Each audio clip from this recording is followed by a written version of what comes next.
Hi students, Namaste to all of you.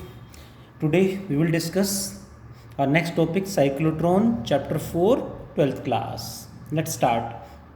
Cyclotron is the device used to accelerate heavy charged particles. ध्यान देंगे, it can accelerate means accelerate करना means speed या kinetic energy को increase करता है.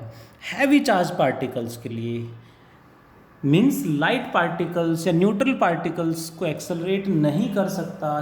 क्यों? Last में discuss करेंगे इसी टॉपिक में. What is its principle means कैसे एक्सेलरेट करेगा, काइनेटिक एनर्जी को कैसे इंक्रीज करेगा. To understand what is its principle, let us understand. समझाता हूँ प्रिंसिपल क्या है. Let in this region there is a uniform electric field intensity like this. In this region, uniform electric field is present towards right. When a charged particle plus q is thrown with some velocity और just rest में भी रख देंगे तो भी force लगेगा. जैसे इसके अंदर किसी चार्ज पार्टिकल को रखेंगे, this electric field will exert an electric force. कितना इलेक्ट्रिक फोर्स लगाएगा? Plus Q E. That means ये फील्ड इस पर फोर्स लगा देगा जिससे इसकी स्पीड इंक्रीज होना स्टार्ट कर देगी. यहाँ तक स्पीड इंक्रीज होती रहेगी. जैसे ही बाहर निकलेगा स्पीड कांस्टेंट हो जाएगी.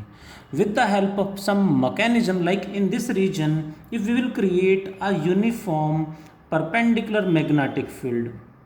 इस रीजन में uniform perpendicular magnetic field produce कर दें जो इस पार्टिकल को यहाँ से सर्कुलर पाथ पे मूव करा देगा. वेलोसिटी इधर है, बी इनवर्ड है like this.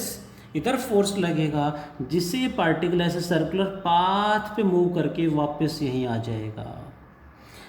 Magnetic field magnetic force लगा के सर्कुलर पाथ पे मूव कराएगा, स्पीड को चेंज नहीं करेगा. मीन्स यहाँ से स्पीड इंक्रीज जितनी हुई थी लेट वी तो उतनी ही यहाँ रहेगी. जैसे यहाँ आएगा फिर स्पीड इंक्रीज होना स्टार्ट कर देगी. स्पीड इंक्रीज करेगी तो रेडियस भी बढ़ जाएगा, पाथ बड़ा हो जाएगा इस तरह से. बट फिर से वहीं आ जाएगा, फिर से फील्ड को क्रॉस करेगा, फिर स्पीड इंक्रीज होगी. और हर बार इस तरह से जितनी बार भी गैप को क्रॉस करेगा every time it speed increases. And magnetic field इसे बार बार यहाँ पे लेके आएगा और सर्कुलर पाथ पे मूव करा के बार बार फील्ड को क्रॉस कराएगा. यानी स्पीड कौन इंक्रीज कर रहा है? Electric field. बार बार इलेक्ट्रिक फील्ड को क्रॉस कौन करा रहा है? Magnetic field. So what is its principal?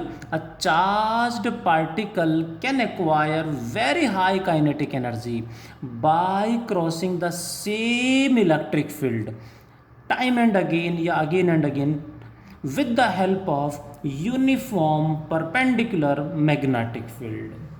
Electric field क्या करेगा? इसकी स्पीड को, काइनेटिक एनर्जी को इंक्रीज करेगा. मैग्नेटिक फील्ड क्या करेगा? Make the particle to move along circular path so that particle can cross the same electric field again and again. Let me clear. Exam में आता है तो सिर्फ स्टेटमेंट लिखनी है, ये सिर्फ समझाने के लिए है कि कैसे होता है. Next, what is its construction. Construction की बात करते हैं, कैसे बढ़ाते हैं. It has three main parts.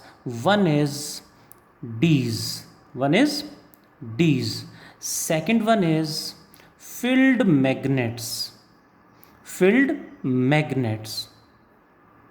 कैसे होते हैं डायग्राम से भी समझेंगे. And third one is high frequency oscillator. इन सब के काम क्या हैं उनको समझाने के लिए I will explain all the terms but with the help of a diagram. क्योंकि डायग्राम साथ में हमें पता होगा तभी ये हम अच्छे से समझ पाएंगे. To understand the diagram, let me take one more page. Diagram की हम बात करते हैं, वर्किंग में ही डायग्राम ड्रॉ करेंगे. और क्या होगा देखिए ज़रा, पहले मैं डायग्राम समझा दूं फिर मैं इसकी कंस्ट्रक्शन को एक्सप्लेन करूंगा. इट हैज़ टू, ध्यान से देखेंगे, it has two hollow metallic semi circular D shaped chambers. Two hollow metallic semi circular D shaped chambers. D की शेप में है, सो दे आर नेम्ड डीज, ये D1 मान लेते हैं और इसे मान लेते हैं D2, डी शेप में है, so these are named dees. What are dees, मैं फिर से उसी पेज पे आ जाता हूँ। व्हाट आर डीज, डायग्राम में समझ में आया होगा सबको। Dees are what, dees are the hollow, these are hollow metallic, metal की यूज करते हैं हम, hollow metallic D shaped semi circular, D shape है तो सेमी सर्कल होंगे, semi circular chambers placed, chambers placed at very small distance close to each, बिल्कुल पास पास रखते हैं, प्लेस्ड एट स्मॉल डिस्टेंस, बिल्कुल पास पास रखते हैं दोनों को, distance is very very small between them. Hope you got it. Field magnet क्या होंगे, जो डीज अभी हमने देखे थे डायग्राम में, वहाँ पे यूनिफॉर्म परपेंडिकुलर मैग्नेटिक फील्ड कौन प्रोवाइड कराएगा, that is with the help of magnets, that is with the help of magnets, that field magnets are the क्या होंगे, दीज आर द मैग्नेट्स, भी कह सकते हैं, these are the magnetic poles, these are magnetic poles which provide, diagram से भी समझाऊंगा, which provide uniform, देखो जो कैरेक्टरिस्टिक्स हैं ध्यान रखने, uniform perpendicular magnetic field, uniform perpendicular magnetic field जो क्या करेगा, makes the particle to move along circular path. कैसे समझते हैं जरा देखें जरा डायग्राम में फिर से, यूनिफॉर्म परपेंडिकुलर मैग्नेटिक फील्ड यहाँ प्रोवाइड कराने के लिए इस तरह से मैग्नेटिक पोल्स यहाँ पे रखेंगे लाइक दिस, वहाँ पे है नॉर्थ पोल, यहाँ है साउथ पोल, जिससे it will produce magnetic field from north to south like this, इस तरह से मैग्नेटिक फील्ड प्रोड्यूस हो जाएगा। डीज के अक्रॉस 3D डायग्राम है, ध्यान से समझेंगे। डीज यहाँ पे मैं समझा दूँ, ऐसे रखी हुई 3D में, तो पोल्स यहाँ ऊपर है, अच्छा देखो एक पोल ऊपर है और एक पोल नीचे है, दोनों डीज के, एक ऊपर एक नीचे, 3D डायग्राम है। होप यू अंडरस्टैंड कि कैसे रखा हुआ है ताकि मैग्नेटिक फील्ड परपेंडिकुलर हो। What it, what about third part, third part is high frequency oscillator. ये क्या है, it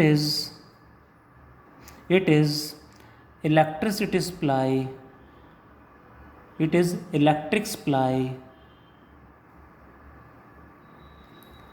of high voltage supply करते हैं, वी कैन से 10 पावर 5 और 10 power 6 volt approximately, approx 10 power 5 और 10 power 6 volt electricity supply with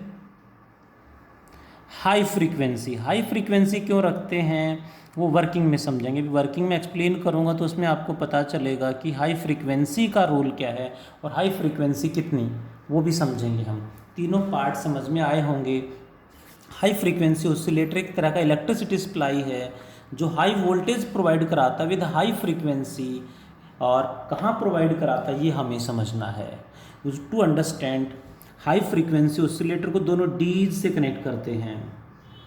what is this, high frequency oscillator of high voltage supply approximately 10 power 5 to 10 power 6 volt. One D1 is connected like this and second D is also connected to this. दोनों D's को इससे connect कर देते हैं, यहाँ से electricity supply होगी जिससे एक D1 स्टार्टिंग में जब कनेक्ट किया मान लेते हैं D1 is positive, D2 is negative. Eight that moment what is it's working, शायद कंस्ट्रक्शन सबको समझ में आई होगी with the diagram. What is it's working, working पे चलते हैं, ध्यान से समझेंगे, थोड़ा सा लेंदी है वर्किंग बट समझना पड़ेगा हमें। जैसे ही हाई फ्रीक्वेंसी ऑसिलेटर को कनेक्ट करेंगे डीज से, टर्मिनल्स D1 पॉजिटिव है और D2 को क्या मान ले स्टार्टिंग में नेगेटिव मान लेते हैं इस तरह से, क्योंकि ये पोलैरिटी प्रोवाइड कराएगा। और हाई फ्रीक्वेंसी का रोल क्या हो वर्किंग में हमें पता चलेगा। High frequency means what is it's working पे चलें, क्या लिखेंगे ध्यान से देखेंगे जरा। When high frequency oscillator is connected, जैसे ही कनेक्ट करेंगे, मैं वर्किंग की बात कर रहा हूँ, when high frequency oscillator, when high frequency oscillator is connected across the dees, कहाँ कनेक्ट करेंगे, across the dees D1 and D2, then let initially, यानी स्टार्टिंग में जब कनेक्ट किया at that moment, let initially D1 is positive and D2 is negative, जहाँ से भी start होगा उसी के अकॉर्डिंग पार्टिकल मूव करना स्टार्ट कर देगा, उसी के अकॉर्डिंग पार्टिकल मूव करना स्टार्ट कर देगा। जैसे ही ये D1 positive D2 negative, then electric field is set up from positive to negative, electric field positive to negative पूरी गैप में सेटअप हो जाएगा इस तरह से इलेक्ट्रिक फील्ड। जिस पार्टिकल को हमें एक्सेलरेट कराना है वो पार्टिकल कहाँ रखा होगा, exactly at the centre, and ध्यान से देखेंगे, एंड पार्टिकल इज प्लेस्ड, कहाँ पे रखा है, is placed at the centre, centre कहाँ, in the gap, placed at the centre in the gap between the dees, in the gap between the dees, जिससे क्या होगा, in the gap between the Ds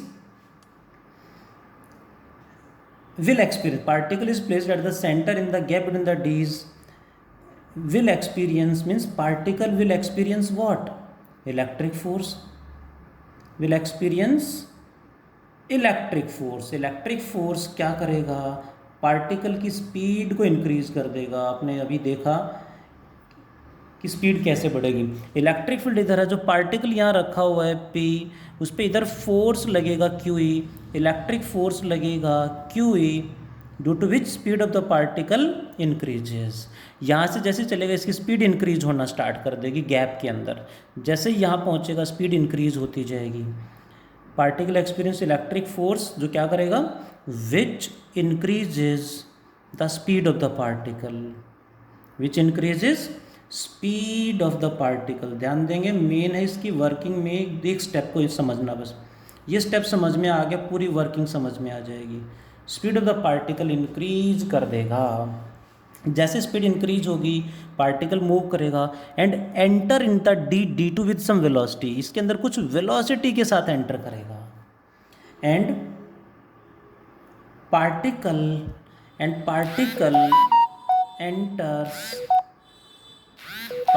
enters in which D, enters in D2 with some speed, कुछ speed यानी कुछ velocity के साथ enter करेगा, with some speed मान लेते हैं v स्पीड के साथ एंटर कर गया।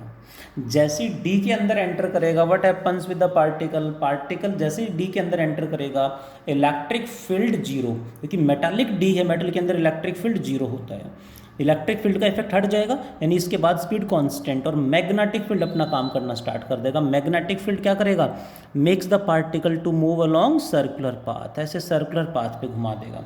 Enter in the D2 with some speed and what happens, and particle moves along circular path, particle moves along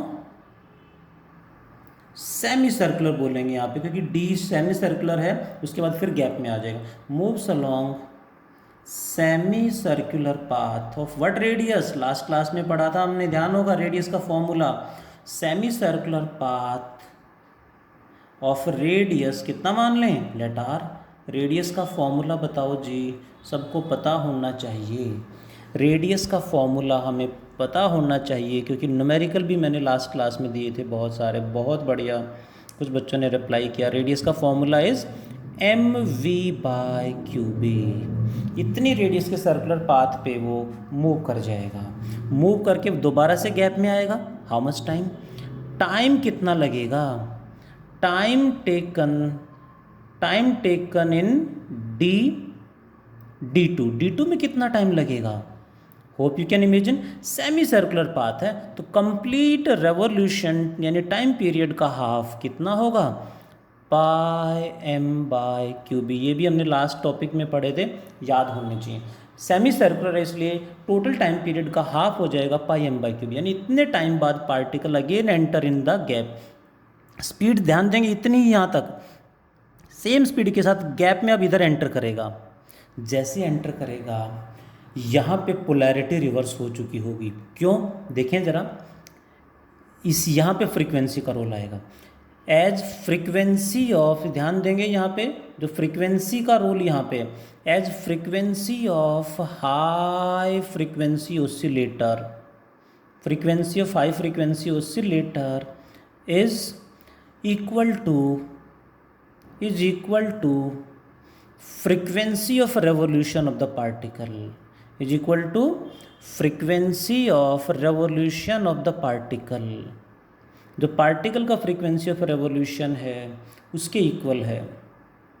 इससे क्या होगा, दोनों की फ्रीक्वेंसी इक्वल, इससे क्या होगा, इससे जितना टाइम वो यहाँ आने में लेगा उतने ही टाइम बाद ये इनकी पोलैरिटी को रिवर्स कर देगा। Means this D1 becomes negative and this becomes positive, जिससे electric field positive to negative इधर सेटअप हो जाएगा। Hope you got it. Particle इधर आ रहा है, स्पीड इधर है और फील्ड भी इधर है, फोर्स इसी तरफ लगेगा जिससे इसकी स्पीड फिर से इंक्रीज होना स्टार्ट कर देगी। यानी गैप में आया तो फिर स्पीड इंक्रीज हो रही है, जिससे क्या हुआ, ध्यान देंगे फ्रीक्वेंसी इक्वल होने से क्या होगा, polarity of the D's is reversed at the same time when particle enter in the gap। so at same time जब पार्टिकल गैप में पहुंचता है, so at the same time जितना टाइम पार्टिकल को लगा है, at the same time polarity of D is reversed, polarity क्या हो गई, रिवर्स हो गई, polarity of D is reversed, that is due to which क्या होगा, due to which particle again experience electric force, due to which particle again experience electric force and its speed increases, due to which speed of particle again increases, फिर से speed increase होना start कर देगी। ध्यान देंगे इस तरह से जितनी बार भी गैप को क्रॉस करेगा, हर बार ध्यान देंगे जब भी वो यहाँ पहुँचेगा गैप में तभी इसकी पोलैरिटी रिवर्स करेगा कि इसका फ्रीक्वेंसी ऑफ रेवोल्यूशन और इसकी फ्रीक्वेंसी इक्वल करने का रीजन ही यही था, जिससे पोलैरिटी कॉन्टीन्यूसली चेंज होती रहेगी। यहाँ पे यहाँ तक स्पीड बढ़ती जाएगी, स्पीड ज़्यादा हो गई है तो रेडियस भी बड़ा होगा, पाथ बड़ा हो जाएगा तो रेडियस भी ज़्यादा होगा, like this, but time same लगेगा। ध्यान देंगे time should be same time बाद यहाँ आएगा, फिर से polarity reverse, again speed starts increasing in the gap and जैसे यहाँ पहुँचेगा electric field zero starts moving, यहाँ तक स्पीड और ज़्यादा बढ़ जाएगी, सो अगेन स्पीड बढ़ने से रेडियस और ज़्यादा हो जाएगी, लाइक दिस। बार बार जितनी बार भी यहाँ पे गैप को क्रॉस करेगा हर बार स्पीड इंक्रीज होती जाएगी। बट ध्यान देंगे एक्सप्लेन करते टाइम हमें एक बार स्टार्टिंग में और एक बार और गैप को क्रॉस करके बताना है, दैट्स ऑल। उसके बाद एंड सो ऑन कर देना है। So due to which speed of particle again increases, so in this way speed of particle increases every time, speed increases every time, each time when it crosses the gap। जब भी gap को cross करेगा हर बार उसकी speed increase होती जाएगी and इस तरह से हर बार स्पीड इंक्रीज होगी, पाथ बड़ा होता जाएगा, सेम टाइम लगेगा, इस तरह से स्पीड बढ़ती जाएगी, पार्टिकल मूव करता रहेगा इस तरह से। एंड जितनी रिक्वायर्ड स्पीड है, ध्यान देंगे जितनी हमें चाहिए स्पीड काइनेटिक एनर्जी, उतनी स्पीड गेन करने के बाद साइक्लोट्रॉन में इस तरह से विंडो मैकेनिज्म होता है, this is known as window. क्या बोलते हैं, विंडो मैकेनिज्म होता है, विंडो बोलते हैं। विंडो के थ्रू पार्टिकल को मैग्नेटिक फील्ड स्विच ऑफ कर देंगे तो पार्टिकल इस मोमेंट पे सर्कुलर पाथ लीव करके स्ट्रेट लाइन पाथ पे आ जाएगा and bombarded on the target, जहाँ भी टारगेट होगा उस तरफ उसे बम्बार्ड करा देंगे, means bombarded on the target, that is. Means and when particle attains required kinetic energy कह सकते हैं, स्पीड का particle attains required kinetic energy it is taken out. मैंने बताया कैसे निकालेंगे, it is taken out through a window mechanism, होता है इस तरह से, through window and bombarded on target. ध्यान देंगे, जितनी स्पीड हमें चाहिए उतनी स्पीड अटेन करने के बाद उसे टारगेट पे हिट करा देते हैं। मैग्नेटिक फील्ड स्विच ऑफ करेंगे तो ऑटोमेटिकली सर्कुलर पाथ लीव कर देगा और सीधा चलना स्टार्ट कर देगा। विंडो के थ्रू सामने टारगेट होगा, उस पर हिट कर जाएगा। Hope you got it. Target में भी लाइक जैसे रदरफोर्ड्स अल्फा स्कैटरिंग एक्सपेरिमेंट हमने सुना होगा, उसमें अल्फा पार्टिकल्स को सर्टेन काइनेटिक एनर्जी के साथ गोल्ड फॉइल पे बम्बार्ड कराया था। तो स्पीड कैसे गेन कराई होगी उन्होंने, हो सकता है उन्होंने साइक्लोट्रॉन ही यूज़ किया हो और स्पीड गेन करने के बाद अल्फा पार्टिकल्स को गोल्ड फॉइल पे टारगेट पे बम्बार्ड करा दिया हो। Hope you got it. ऐसे में हमारा रेस्ट्रिक्शन आ जाता है कि जितना डीज का रेडियस है उसी के अकॉर्डिंग मैक्सिमम स्पीड गेन करा सकते हैं। उससे ज़्यादा स्पीड के अकॉर्डिंग यदि रेडियस बड़ा हो गया पार्टिकल का तो वॉल से कोलाइड कर जाएगा। So what is the maximum speed we can gain, that is QB/R/m, और इसका मैक्सिमम जो रेडियस है उतना ही हम ले सकते हैं। सो मैक्सिमम काइनेटिक एनर्जी जो हम गेन करा सकते हैं, maximum kinetic energy we can gain is ½ mv², ½ m × v²। v कितना लेंगे, क्रॉस मल्टीप्लाई कर दें यहाँ से, QB/R/m कितना आ गया, QB/R/m का स्क्वायर, Q² B² R² से एक पावर कैंसिल हो जाएगी। So maximum kinetic energy is Q² B² R²/2m, where what is R, ध्यान देंगे व्हाट इज R, R क्या है यहाँ पे, रेडियस ऑफ द डीज का जो साइज है उससे बड़ा साइज का सर्कुलर पाथ गेन नहीं करा पाएंगे क्योंकि वो फिर डीज से कोलाइड कर जाएगा। और वही सेम इस तरह से स्पीड बढ़ाते जाएंगे, पार्टिकल गेन कर लेगा। That is complete about the definition, principle, construction, diagram and working of cyclotron. Important device है, board exam point of view से इम्पोर्टेंट है, हमें आना चाहिए। इसमें ध्यान देंगे, इसमें कई बार क्वेश्चन डिवाइस बड़ा है तो इतना बड़ा क्वेश्चन ना पूछ के छोटा क्वेश्चन पूछ लेते हैं। What are the limitations of cyclotron, what are the limitations of cyclotron. Starting में जब मैंने डेफिनेशन बताई, I have explained that it can accelerate heavy charge particles, का मतलब it can not accelerate neutral particles. ये क्या हो गया इसका limitation. What is first limitation, it can't accelerate neutral particles. Neutral particles को ये एक्सेलरेट नहीं करता क्योंकि न्यूट्रल पार्टिकल पे charge is zero, charge zero है तो मैग्नेटिक फोर्स ही नहीं लगेगा। न्यूट्रल पार्टिकल लाइक न्यूट्रॉन, इससे एक्सेलरेट नहीं होगा, उसके लिए अलग मैकेनिज्म लगाना पड़ेगा। सेकंड डेफिनेशन में था heavy, means it can't accelerate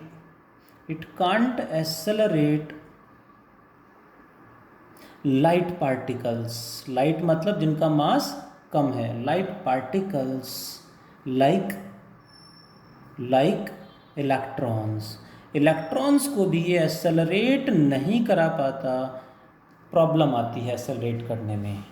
ये क्वेश्चन बोर्ड एग्जाम में आ चुका है, हमें पता होना चाहिए why it can not accelerate electrons और लाइट पार्टिकल्स। तो न्यूट्रॉन हमें पता समझ में आ गया कि चार्ज नहीं उसके पास तो मैग्नेटिक फोर्स ही नहीं लगेगा, सर्कुलर पाथ पे मूव नहीं करेगा। बट लाइट पार्टिकल को क्यों नहीं एक्सेलरेट कर पाता, इसका एक्सप्लेनेशन है, थोड़ा सा देखेंगे ज़रा।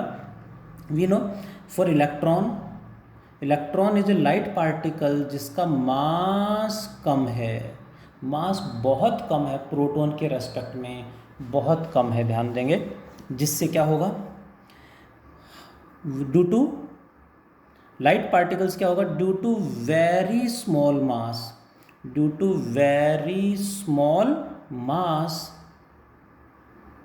these means light particles gain high speed suddenly, high speed quickly, बहुत जल्दी गेन कर लेते हैं, और उतने टाइम में पार्टिकल जो पोलैरिटी वो चेंज नहीं हो पाती, उसमें भी डिफरेंस आ रहा है, देखिए ज़रा, speed quickly, due to which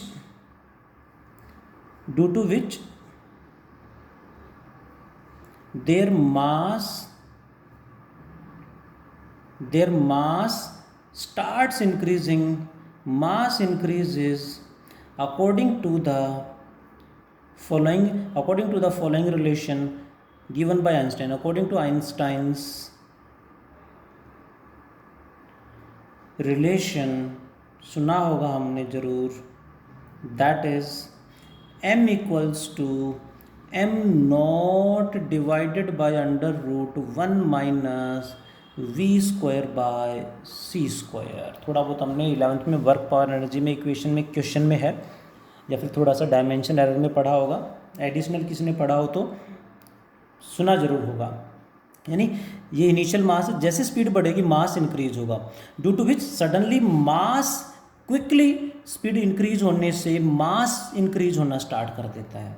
mass increase होगा तो क्या होगा, time taken in the D कितना था, pi m by q B, due to mass increases, so time taken in the D increase हो जाएगा। टाइम इंक्रीज होगा तो फ्रीक्वेंसी डिक्रीज हो जाएगी। Hope you got it, frequency decrease हो जाएगी। मैं दोबारा से उस डायग्राम पे लेके जाऊंगा एक बार। टाइम इंक्रीज होने से फ्रीक्वेंसी डिक्रीज हो जाएगी, और टाइम डिक्रीज होने से फ्रीक्वेंसी इंक्रीज होगी, लेकिन इसकी फ्रीक्वेंसी तो सेम है। पार्टिकल की फ्रीक्वेंसी ऑफ रेवोल्यूशन कम हो गया, इसका फ्रीक्वेंसी तो सेम है, ड्यू टू विच उसकी फ्रीक्वेंसी कम होगी, टाइम ज़्यादा लगा, मीन्स वो यहाँ से चल के बीच में ही कहीं, क्योंकि वहाँ तक जाने में टाइम ज़्यादा लगेगा, लेकिन वो तो सेम टाइम बाद पोलैरिटी रिवर्स कर देगा। जो पोलैरिटी रिवर्स हुई पार्टिकल हो सकता है यहाँ कहीं हो बीच में, जिससे जब वो वहाँ पहुँचेगा तो पोलैरिटी फिर से चेंज हो चुकी होगी। दैट मीन्स पार्टिकल्स इधर उधर वॉल से कोलाइड कर जाएगा। क्या होगा, पार्टिकल वॉल से, टाइम टेकन इंक्रीज होने से पार्टिकल का पाथ रैंडम हो जाएगा, time increases and particle may collide with the walls, light particle, and particle may collide with the walls of the D, may collide with walls of D's, with walls of D's से collide कर जाएगा, यानी accelerate नहीं हो पाएगा। ना तो problem is how will we remove this problem, इसको करेक्ट कैसे करें, तो फिर हमें प्रॉपर डिटेल में स्टडी करना पड़ा कि मास स्पीड बढ़ने से कैसे कैसे और कितने टाइम में इंक्रीज हो रहा है। उसी के प्रोपोर्शन में हमें फिर to accelerate light particles, to accelerate electrons यानी लाइट पार्टिकल्स, हमें पार्टिकल की स्टडी करनी पड़ेगी, कितना स्पीड गेन करने से मास में कितना चेंज होगा, कितने टाइम बाद चेंज होगा, उसी के अकॉर्डिंग इसकी फ्रीक्वेंसी चेंज हो रही है, ऐसा ही उसी के अकॉर्डिंग हमने वेरिएबल हाई फ्रीक्वेंसी ऑसिलेटर लगा दिया। यानी जैसे जैसे पार्टिकल की फ्रीक्वेंसी चेंज होगी, डिक्रीज होगी, ऐसे ही इस हाई फ्रीक्वेंसी ऑसिलेटर की भी फ्रीक्वेंसी उसी के अकॉर्डिंग चेंज होती जाएगी, जिससे पार्टिकल वॉल से कोलाइड नहीं कर पाएगा एंड एक्सेलरेट हो जाएगा। दैट अब जो अपडेट करने के बाद जो डिवाइस बना, दैट इज नेम्ड सिंक्रोट्रॉन, उसको कह देते हैं सिंक्रोट्रॉन, जिसमें फ्रीक्वेंसी को सिंक्रोनाइज किया गया है। Hope you got it.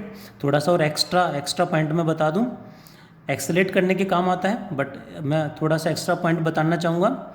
सबसे बड़ा एक्सेलरेटर आज के टाइम पे पूरे वर्ल्ड में अवेलेबल है, that is named LHC, large hadron collider. कितना है, large hadron collider is it's name, LHC। It is situated underground at the border of Switzerland and Geneva. Switzerland और जेनेवा के बॉर्डर पे underground circular machine है ये, circular accelerator है, इस तरह से अंडरग्राउंड पूरा। यू कैन इमेजिन कितना बड़ा ये होगा। Its radius is 27 kilometre. 27 kilometre का रेडियस का सर्कुलर टनल है जिसके अंदर यहाँ पे पार्टिकल को एक्सेलरेट कराते हैं। यू कैन इमेजिन कितना बड़ा एक्सेलरेटर होगा, कितनी बड़ी मशीन है। 27 kilometre its radius. This device was designed to do two purpose. One is god particle. God particle का एग्जिस्टेंस थ्योरिटिकल नोटबुक्स में, बुक्स में, थ्योरी में फिजिसिस्ट, इंजीनियर, साइंटिस्ट करीब काफ़ी सालों से, वी कैन से 20-25 ईयर्स से थ्योरेटिकली बात कर रहे थे, प्रूव कर रहे थे, बट प्रैक्टिकल एग्जिस्टेंस नहीं था इसका कोई, कि प्रैक्टिकली भी होगा क्या। थ्योरेटिकली मीन्स कि किसी भी पार्टिकल में, यानी हमारे अंदर या प्रोटॉन में, न्यूट्रॉन में मास किसकी वजह से, मास है ही क्यों, मास के लिए कौन रेस्पॉन्सिबल है, दैट वाज नेम्ड गोड पार्टिकल। ऐसा थ्योरेटिकल स्टडी चल रही थी बहुत सालों से, साइंटिस्ट कर रहे थे, इंजीनियर्स कर रहे थे। इसको प्रैक्टिकल एग्जिस्टेंस है या नहीं, उसके लिए गोड पार्टिकल मशीन को डिस्कवर करने के लिए मशीन बनाएगी LHC। एंड गोड particle was discovered in this machine. Practically discover किया गया कि हाँ गोड पार्टिकल एग्जिस्ट करता है। This it was discovered by the Japanese scientist Peter Higgs. इनके और भी साथ में साथी थे, बट मेन जो हेड थे वो पीटर हिग्स थे, जापानीज साइंटिस्ट पीटर हिग्स थे। इसलिए इन्हीं के नाम पे फिर जो गोड पार्टिकल डिस्कवर हुआ that was named Higgs boson. उसको नाम दे दिया गया हिग्स बोसोन। आप नेट पे सर्च कर सकते हो, इससे रिलेटेड रिसर्च पेपर अवेलेबल हैं, स्टडी कर सकते हो डिटेल में, जिसकी जो मास के लिए रेस्पॉन्सिबल है। Second, this was made to attain speed of light. Speed of light हम अटेन कर पाएँ या उतना उससे ज़्यादा हम गेन कर पाएँ, ये इसके लिए भी बनाया गया था। But again let me clear, speed of light के इक्वल हमने वेरी क्लोज पहुंच गए, काफ़ी ज़्यादा इंक्रीज कर ली हमने पार्टिकल की स्पीड इसमें मूव करा के, एक्सेलेट करा के, बट एग्जैक्टली इक्वल नहीं पहुंच पाए हैं, या उससे आगे तो थ्योरेटिकली कह रहे हैं पॉसिबल ही नहीं इससे ज़्यादा स्पीड तो, बट फिर भी वी आर ट्राइंग, इसके इक्वल हम नहीं पहुँच पाए हैं, ध्यान देंगे। नाउ आई विल टॉक कि इससे भी बड़ी मशीन आज के टाइम पे अंडर कंस्ट्रक्शन है, that is named ILC, international linear collider. ये इससे भी बड़ी मशीन बता रहे हैं। एक्चुअली इतने बड़े प्रोजेक्ट होते हैं, इनके बारे में ज़्यादा हाईलाइट नहीं होती, ज़्यादा डिटेल्स नहीं अवेलेबल होती, बट थोड़ा बहुत हमें इनके बारे में इंफॉर्मेशन अवेलेबल होता है, वो हम पढ़ सकते हैं, नेट पे अवेलेबल। लेट मी क्लियर, ये सारा एक्स्ट्रा है।